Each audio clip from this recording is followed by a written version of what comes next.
여러분들은 암이라고 하면 가장 먼저 무엇이 떠오르시나요? 암입니다. 3개월 남았습니다. 마음의 준비를 하셔야 될 것 같습니다. 드라마나 영화 속에서 시한부를 선고받는 장면에 자주 등장하는 대사가 생각나는 분 많으시죠? 유독 암은 선고를 받는다고 표현할 정도로 걸리는 순간 이미 죽음의 문턱 앞에 서 있다고 생각하는 분들이 많습니다. 일반적으로 암세포는 단일세포에서 발생되어서 다단계의 과정을 거쳐서 발현되기 때문에 암으로 진단되기까지는 대략 15년에서 20년 정도가 필요합니다. 현재 건강하다고 자신하는 여러분들도 암으로부터 안심할 수가 없다는 것입니다. 그러니 암 걸리는 사람 따로 있다고 생각하지 말고 건강할 때 대비하고 예방하는 것이 좋겠죠? 그러면 암에 대해서 읽어드리겠습니다. 안녕하세요. 종양내과 전문의 강재입니다. 흔히 암은 현대인의 질병이라고 생각하는데 과거에는 암이 없었을까요? 그렇지 않습니다. 고대 이집트의 미라와 콜럼버스 이전 아메리카 대륙의 미라에서도 발견될 만큼 암은 끈질기게도 인류를 괴롭혀온 오래된 질병입니다. 실제 우리나라 조선시대에도 암은 있었던 것 같아요. 이 현재 의학의 관점에서 조선왕조실록을 살펴보면 역대 27명의 임금님들 중에서 암으로 돌아가셨다고 추정되는 분들이 있습니다. 성종실록을 살펴보면 배꼽 밑에 작은 덩어리가 생겼는데 지난밤부터 조금씩 아프고 빛깔도 조금 붉다. 임금이 본래 이질로 편찮은 데다가 또 부종을 알아 진선하지 못한 지 오래되었는데 이날 밤 이고부터 증후가 더욱 심해졌다. 이런 기록만으로 추정했을 때 성종 임금님은 대장암을 앓았을 가능성이 높습니다. 배꼽 주변에 작은 덩어리라는 것은 종기가 난 것으로 추정되는데요. 이 당시 조선 역대 27명의 왕 가운데 12명이나 종기로 사용할 만큼 종기는 흔한 징후였습니다. 그런데 성종 임금의 종기는 암 전이가 되어서 배꼽 주변에 림프절이 커졌을 것이라고 생각이 듭니다. 게다가 이질이라는 것은 묽은 변을 의미하는데 이 당시엔 아마 이질이 상당히 흔했던 전염병이었던 것 같습니다. 그래서 암 덩어리가 대장을 막았기 때문에 배변 습관이 불규칙해지면서 대변을 보지 못하거나 묽은 변이 나온 것을 이질이라고 어이들이 생각한 것이죠. 인류의 역사만큼이나 오랫동안 우리를 괴롭혀온 암이란 대체 무엇이고 또 인간은 왜 암에 걸리는 것인지 알아보겠습니다. 암이란 쉽게 설명을 드리면 인체 속에서 정해진 형태로 정해진 장소에서 생기는 것이 아닌 통제되지 않은 상태로 제 멋대로 자라나는 조직 덩어리를 말합니다. 우리 몸에는 매일 5,000개에서 10,000개 정도의 DNA의 돌연변이가 생긴 비정상적인 세포가 만들어지지만 대부분 저절로 사라집니다.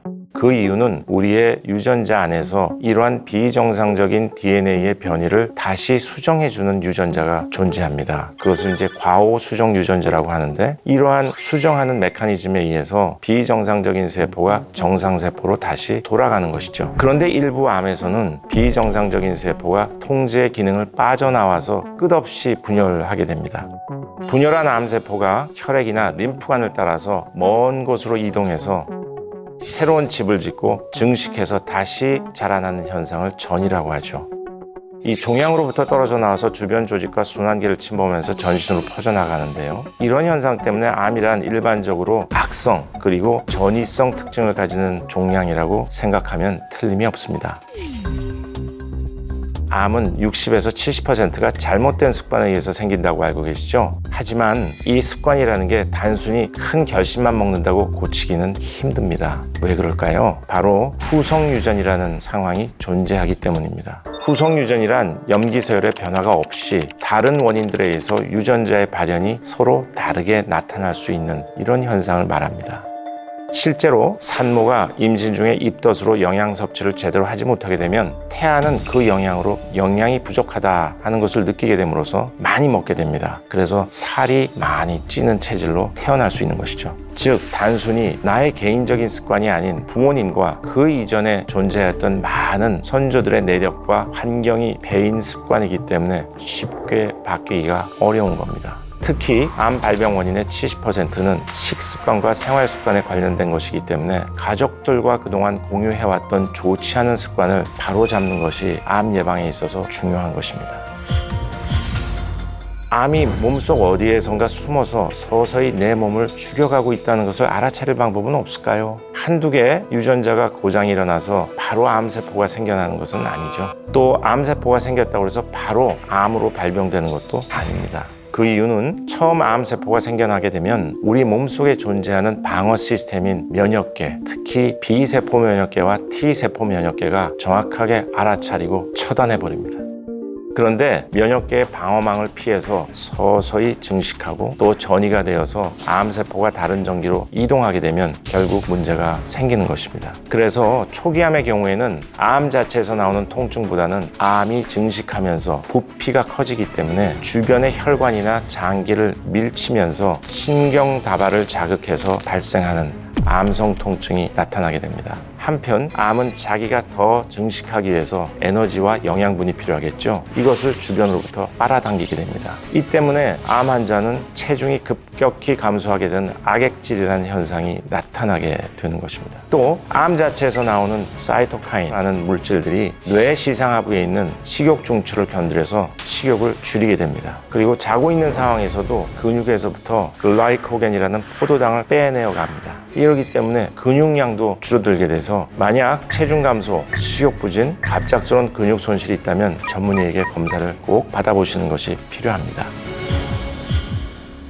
암 치료를 하면 다들 항암제부터 떠오르시죠? 항암제는 개발 역사에 따라서 1세대, 2세대, 3세대로 불리기도 합니다. 1세대 항암제는 복제와 증식이 빠른 암세포를 죽이는 오래된 치료 방법입니다. 하지만 우리 몸에는 머리카락의 모낭세포, 그리고 입안의 점막세포, 장의 점막세포, 골수의 조혈모세포처럼 정상에서 일주일에 한 번씩 탈바꿈하는 이런 세포들이 존재하거든요. 이러한 세포들은 세포독성 항암제에 의해서 암세포와 마찬가지로 무차별적으로 죽어나가게 됩니다. 이렇게 되면 탈모가 생기게 되고요. 입도 헐어서 식사를 제대로 못하게 되고 설사를 하면서 탈수에 빠지게 되고 또 백혈구와 혈소판이 떨어지면 면역력이 떨어지면서 출혈성 경향과 같은 무서운 부작용이 생기는 것입니다.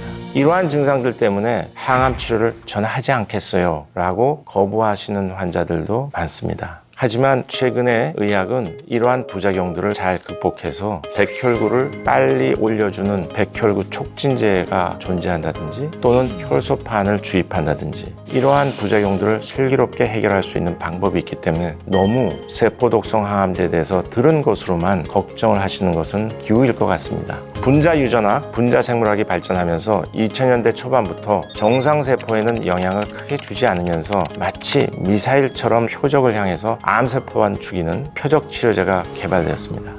하지만 표적치료도 사용하다 보니 거의 대부분의 환자에서 약물에 대한 내성이 생기게 됩니다. 결국 치료에 실패하는 것이죠. 이렇게 걱정을 하고 있는 순간에 2015년에 혜성처럼 면역항암제라는 파도가 등장하게 됩니다. 우리 몸의 암세포와 T면역세포 사이에는 서로 밀고 당기는 수용체가 존재하는데 이러한 수용체를 차단하게 되면 암세포를 공격하다 지쳐있던 T면역세포가 다시 활기를 찾아서 암세포를 공격하게끔 만드는 약물입니다. 그렇다면 현재 암치료는 항암화학요법이나 표적치료제를 사라지게 만들었을까요? 그렇지는 않습니다. 면역치료제로 모든 항암 치료들 다 이루어질 수 있는 것은 아니라는 것이죠. 환자마다 맞는 치료법이 있기 때문에 환자의 특성에 맞게끔 치료를 하는 것입니다. 그리고 또 초기의 환자들은 굳이 전신적인 면역치료나 세포독성 항암제를 하지 않아도 됩니다. 그래서 수술부터 방사선 치료, 항암 치료까지 환자를 중심으로 해서 어떤 치료의 순서대로 치료가 이루어지는 것이 가장 최적의 치료일까 하는 전략적인 치료 계획을 구성하는 것이 종양내과 의사의 역할입니다. 1990년만 하더라도 암은 불치병이었고 곧 죽음을 의미했습니다. 하지만 최근 세계보건기구에서는 암 발생 인구의 3분의 1은 예방이 가능하고 3분의 1은 조기 진단만 되면 완치가 가능하기도 하고 나머지 3분의 1 환자도 적절한 치료를 하게 되면서 증상 완화와 관리가 가능한 것으로 보고하고 있습니다. 이제 암은 죽음이다 라는 말은 정말 옛말이 되었습니다. 최근 암 환자의 5년 생존율 또한 70%까지 향상되었고요. 게다가 암은 나라가 보호해주는 병으로 암을 진단받았을 경우에는 대부분 건강보험에서 비용을 지원해주고 환자는 5%만 내면 되는 그런 건강보험 시스템이 있습니다. 하지만 아직도 암을 진단받으면 기본적인 치료도 받지 않은 채 삶을 포기해버리는 분들이 적지 않습니다. 암은 난치병이긴 하지만 불치병이 아니라는 말씀 꼭 여러분들에게 전해드리고 싶습니다. 10년 이상 암 사망률 1위를 차지하고 있는 질환입니다. 폐암하면 자연스럽게 흡연을 떠올리시죠? 하지만 평생 담배를 피지 않았는데도 폐암 진단을 받고 투병하시는 분들도 적지 않습니다. 국내 통계로 보면 폐암 환자 10명 중 3명은 흡연을 한 적이 없는 비흡연자입니다. 환자나 가족 입장에서는 정말 억울하고 원통한 일이죠. 대체 그 이유가 무엇 때문인지 지금부터 폐암에 대해 자세히 읽어드리겠습니다. 안녕하세요. 종양내과 전문의 강진영입니다. 폐암에 걸렸다고 하면 다 같은 폐암이라고 생각하시죠? 그렇지 않습니다. 현미경으로 들여다보았을 때 크기가 작은 세포를 가진 소세포 폐암과 좀 더 크기가 큰 비소세포 폐암으로 나뉘어집니다. 또 이런 비소세포 폐암은 세포 모양이 평평하게 생긴 경우를 편평상피세포암, 또 모양이 샘물 또는 점액을 분비하는 이러한 샘과 같이 생겼으면 선암이라고 이야기를 합니다. 편평상피세포암 같은 경우는 95% 정도는 흡연과 관련이 있고요. 선암과 같은 경우는 기관과는 먼 쪽에서 발생하고 전혀 흡연을 하지 않은 분한테도 나타나게 됩니다. 이런 차이가 있기 때문에 선암은 혈액으로 잘 전이하고 조기 진단이 늦어진다는 특징을 가지고 있어서 더 무섭게 생각을 하죠.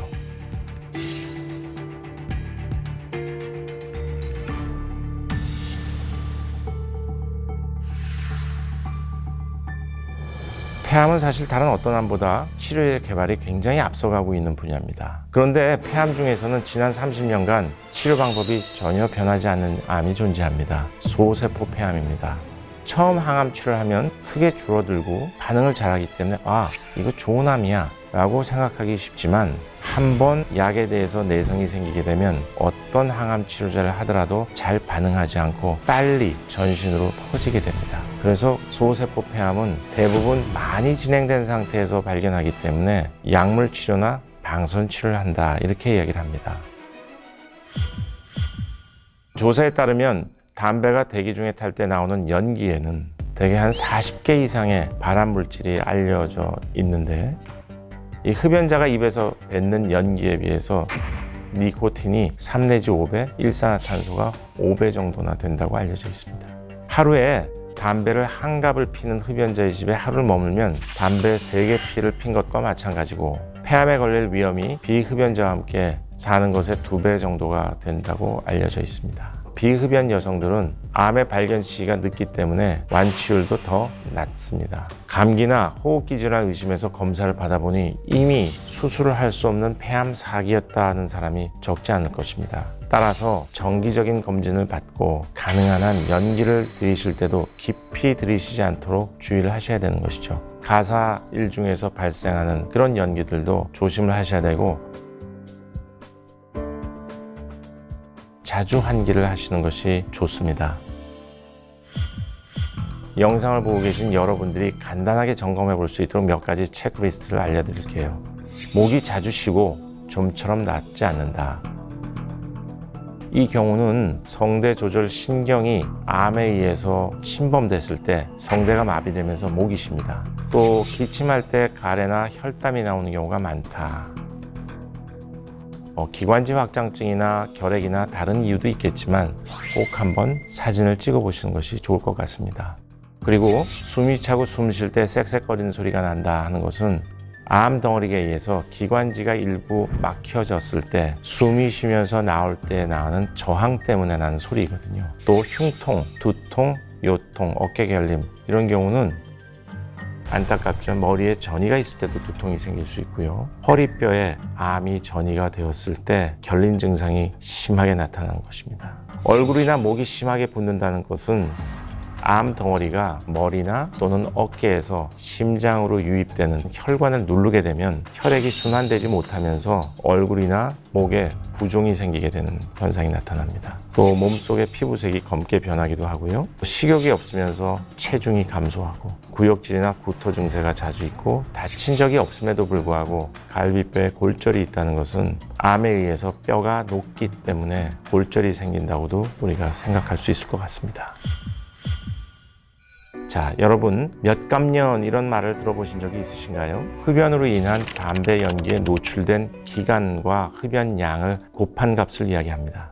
감년이 길어질수록 그 값이 높아질수록 폐암에 걸릴 확률이 높아집니다. 또한 흡연을 시작한 시기가 빠를수록 그리고 담배 연기를 길게 흡입하는 방식은 폐암이 생길 가능성을 높이게 됩니다.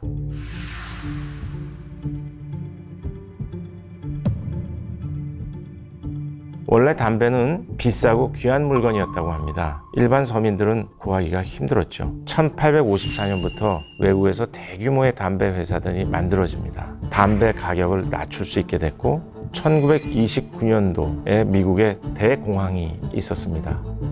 이렇게 되면서 젊은 남자들이 직장을 잃었기 때문에 불안하고 초조했고 담배를 피우기 시작했습니다.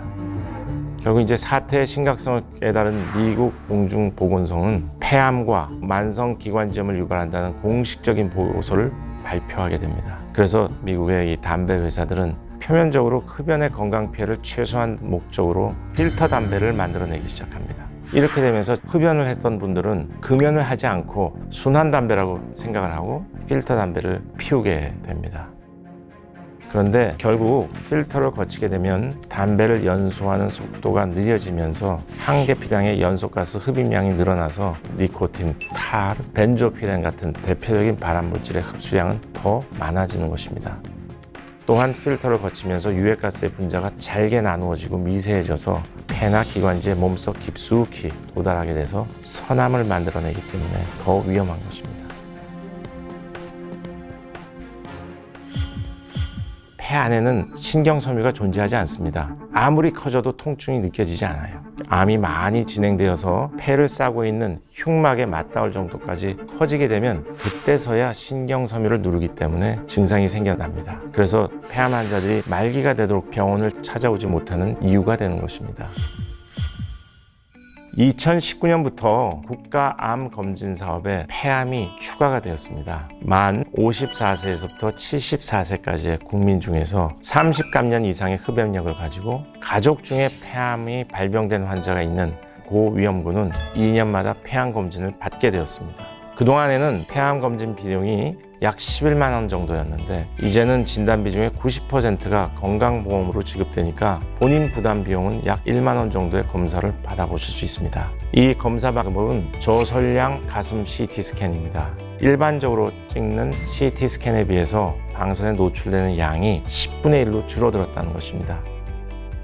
10분의 1로 줄어들더라도 엑스레이에서 찾지 못하고 놓칠 수 있는 적은 크기의 암도 찾아낼 수 있으니까 충분히 조기 검진이 가능하다. 그래서 저설량 CT를 찍는 정기 검진으로서 암을 조기에 발견할 수 있는 것이 필요합니다.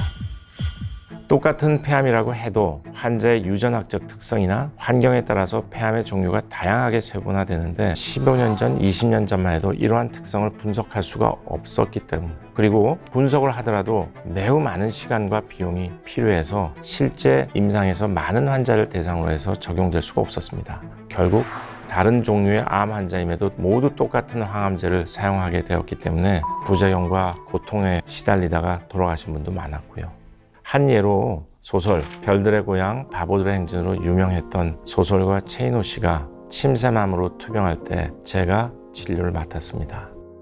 우리 최인호 선생님도 이 세포독성 항암제 부작용 때문에 손톱이 다 빠지게 됐습니다. 새벽에 회진을 돌다 보니 글은 써야 되겠는데 너무 힘드니까 골무를 끼워서 하는 기억이 남습니다. 이제 앞으로의 세상은 이러한 부작용을 피하고 사람 개개인이 가진 유전자, 임상정보, 병리학정보, 영상정보 뿐만 아니라 환경이나 라이프스타일, 생활 양식을 고려해서 병을 예방하고 치료하는 의학이 태동되게 됩니다. 조직검사나 피 검사 하나면 몇 시간 안에 그 환자가 어떤 유전자 변이가 있어서 암이 생겼는지를 알 수가 있습니다. 굉장히 고도화되고 빠른 검사 방법을 통해서 이렇게 유전체의 변이를 모두 다 알 수 있게 되는 것이죠. 폐암 환자 치료를 조사한 연구에 따르면 폐암 환자 3명 중에 1명은 첫 번째 치료가 마지막 치료였다고 결과를 보고하고 있습니다.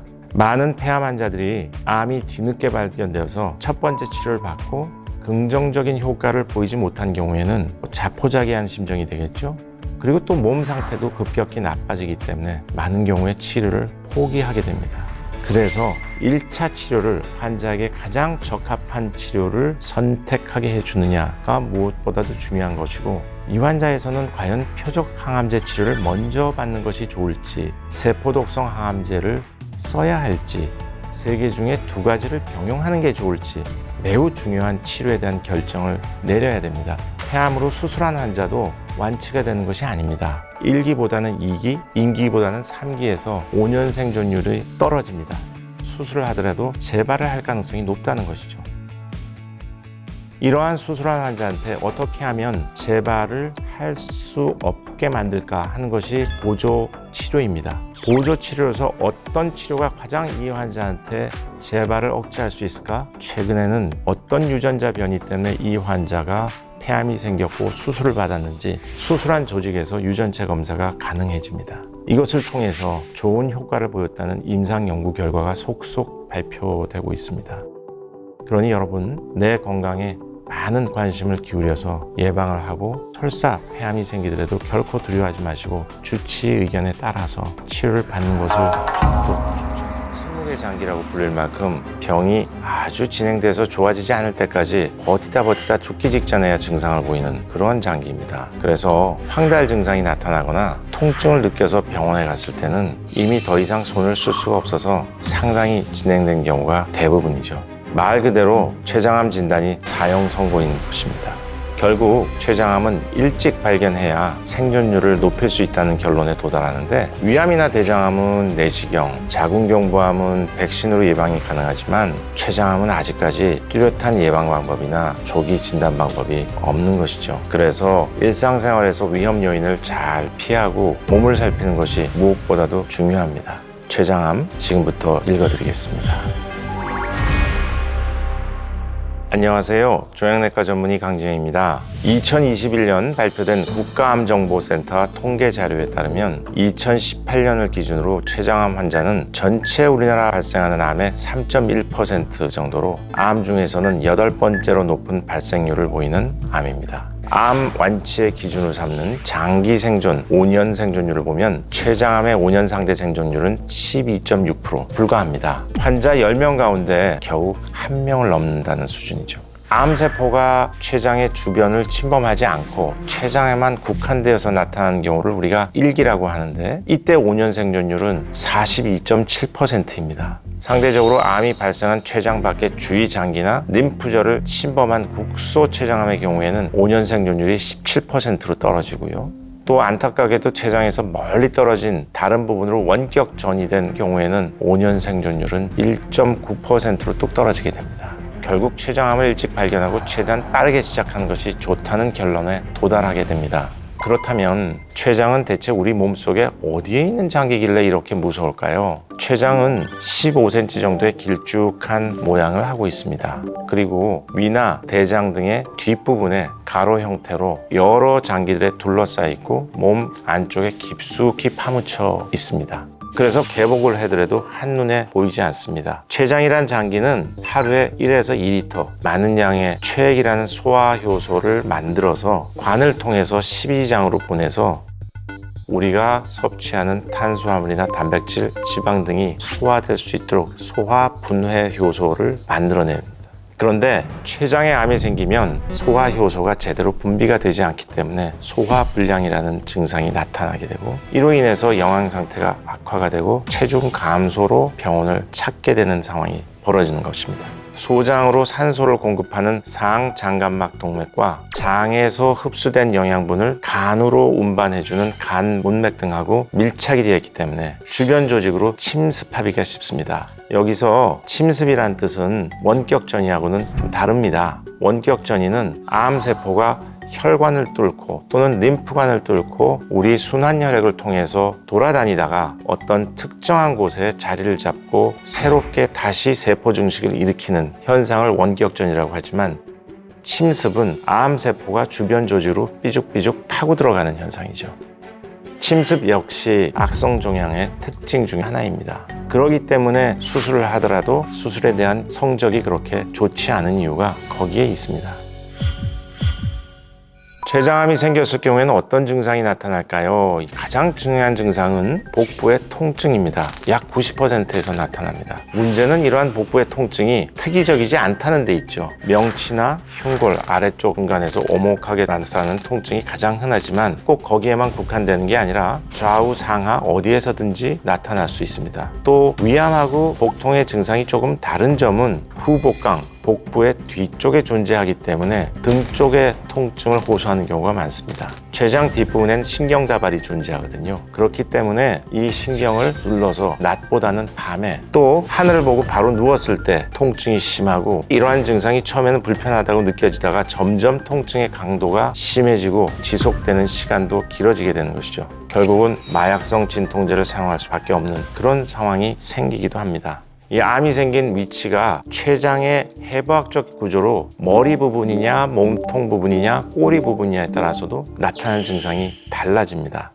췌장의 머리 쪽에서 암이 생기게 되면 간에서 만들어진 담즙이 내려오는 길이 막히게 됩니다. 이렇게 되면 노란 담즙 색소가 빠져나가지 못하고 피부와 눈의 흰자가 노랗게 변하는 황달 현상으로 병원을 찾게 됩니다. 또 소변의 색깔도 진한 갈색이나 붉은색으로 변하고 대변이 흰색이나 회색을 띠게 됩니다. 사실은 우리가 보는 대변 색깔이 누런 이유는 담즙이 존재하기 때문에 그렇거든요. 또 담즙이 피부에 침착이 되면 피부에 있는 신경을 자극하기 때문에 가려워지기도 합니다.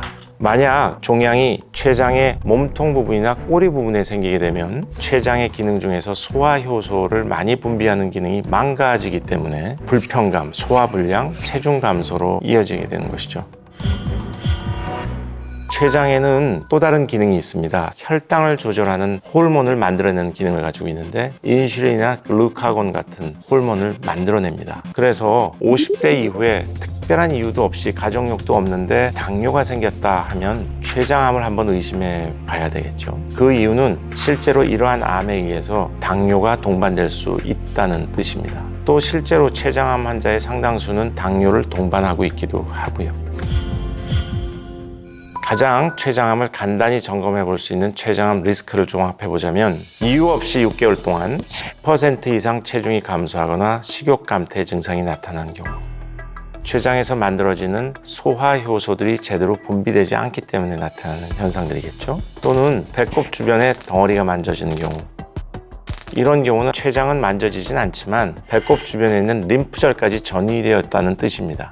등 쪽으로 뻗치는 복통을 느껴지는 경우, 이 경우는 췌장의 뒷부분에 있는 신경다발을 자극을 해서 등 쪽에 있는 통증도 느껴지는 것이죠. 또 눈이나 피부가 노래지고 짙은 갈색 소변을 보는 경우, 이런 경우도 있고요. 당뇨병에 가족력이 없는데 당뇨병이 발생하는 경우, 여기에 해당하는 분들은 반드시 전문의를 찾아가서 정확한 진단을 받아보시는 것이 필요합니다. 평소 췌장의 건강을 나쁘게 하는 습관은 어떤 것이 있을까요? 아마 관심들이 많으실 것 같아요. 췌장에 문제가 생겨서 만성적으로 염증이 반복되면 만성 췌장염이 발생할 수 있습니다. 왜 이 염증이 일어나냐 하는 것은 사실은 음주가 가장 중요합니다.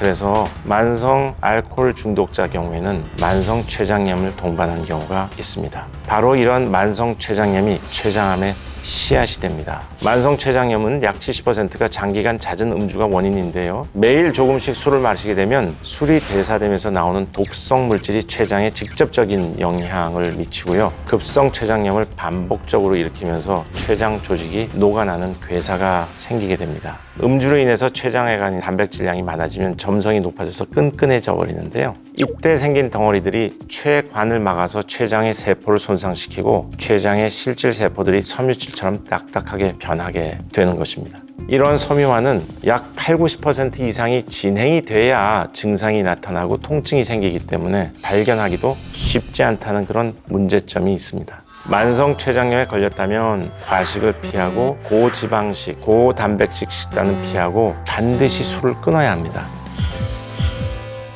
췌장암은 특히 70세 이상의 고령에서 발병률이 높다는 보고가 있습니다. 1000명 중에 1명꼴로 발생하는 것이죠. 고지방식, 흡연, 그리고 70세 이상의 고령, 췌장암의 가족력 등이 있다면 췌장을 한번 의심해보고 꼭 정기검진 프로그램에 복부 초음파 검사나 복부 CT 스캔을 추가해서 검진을 받아보실 것을 권하고 싶습니다. 결국은 췌장에 무리가 가지 않는 상황을 만들어주는 것. 그래서 췌장이 소화효소를 잘 만들어낼 수 있도록 해주는 것이 무엇보다도 중요하다는 것입니다.